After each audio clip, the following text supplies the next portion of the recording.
নমস্কার বন্ধুরা। আজ শনিবার সকালটা যতই শান্ত থাকুক, দিনের বেলায় আবহাওয়া কিন্তু অন্য গল্প বলছে। কলকাতা সহ গোটা পশ্চিমবঙ্গে আবারও ঝড় বৃষ্টি ও কালবৈশাখীর দাপট দেখা যাবে। ভিডিওটা শুরু করার আগে ছোট্ট একটা অনুরোধ, লাইক করুন, কমেন্ট করুন এবং আপনার এলাকার খবর জানান বৃষ্টিপাত পাচ্ছেন কিনা। শেয়ার করে সবাইকে সতর্ক করুন আর সাবস্ক্রাইব করতে ভুলবেন না। আলিপুর আবহাওয়া দপ্তর জানাচ্ছে আজ কলকাতার আকাশ আংশিক মেঘলা। দিনের বিভিন্ন সময়ে বজ্রবিদ্যুৎ সহ হালকা থেকে মাঝারি বৃষ্টি হতে পারে। সেই সঙ্গে ঘন্টায় 30 থেকে 40 কিলোমিটার বেগে দমকা ঝোড়ো হাওয়া বইবে। তাপমাত্রার দিক থেকেও থাকছে স্বস্তি। আগামী 24 ঘন্টায় কলকাতার সর্বোচ্চ তাপমাত্রা প্রায় 32 ডিগ্রি সেলসিয়াসের আশেপাশে থাকবে এবং সর্বনিম্ন তাপমাত্রা থাকবে প্রায় 24 ডিগ্রি সেলসিয়াসের কাছাকাছি। ইতিমধ্যে দেখা গেছে গত কয়েকদিনে তাপমাত্রা স্বাভাবিকের তুলনায় অনেকটাই কমে গিয়েছে। এবার আসা যাক দক্ষিণবঙ্গের পরিস্থিতিতে। আজ দক্ষিণবঙ্গের প্রায় সব জেলাতেই ঝড় বৃষ্টির সম্ভাবনা রয়েছে।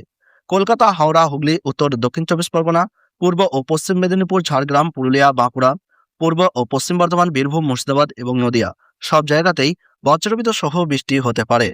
তবে কিছু জেলায় দুর্যোগের দাপট বেশি থাকবে। বিশেষ করে উত্তর 24 পরগনা, দক্ষিণ 24 পরগনা, পূর্ব মেদিনীপুর, পূর্ব ও পশ্চিম বর্ধমান, বীরভূম, মুর্শিদাবাদ এবং নদিয়ায় 40 থেকে 50 কিলোমিটার বেগে ঝোড়ো হাওয়া বইতে পারে, সঙ্গে বজ্রবিদ্যুৎ সহ বৃষ্টি।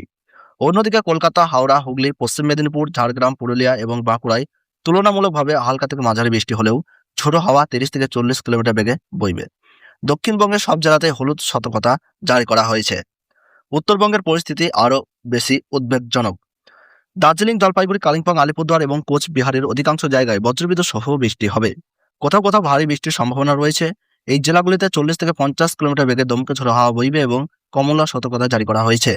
এছাড়া উত্তর দিনাজপুর, দক্ষিণ দিনাজপুর এবং মালদাতেও বজ্রবিদ্যুৎ সহ বৃষ্টি এবং ঝোড়ো হাওয়ার সম্ভাবনা রয়েছে। এই জেলাগুলিতে হলুদ সতর্কতা জারি করা হয়েছে। শুধু পশ্চিমবঙ্গেই নয়, বাংলাদেশের বিভিন্ন এলাকাতেও একই ধরনের আবহাওয়া পরিস্থিতি তৈরি হচ্ছে। ঢাকা, রাজশাহী, রংপুর এবং খুলনা অঞ্চলে বজ্রঝড়, কালবৈশাখী এবং ঝোড়ো হাওয়ার সম্ভাবনা রয়েছে। কোথাও কোথাও শিলাবৃষ্টিও হতে পারে। এই পরিস্থিতিতে সবাইকে সতর্ক থাকার পরামর্শ দেওয়া হচ্ছে।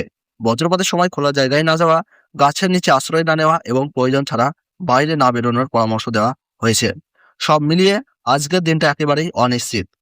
কখন যে আকাশ কালো হয়ে ঝড় নামবে তা আগে থেকে বোঝা কঠিন।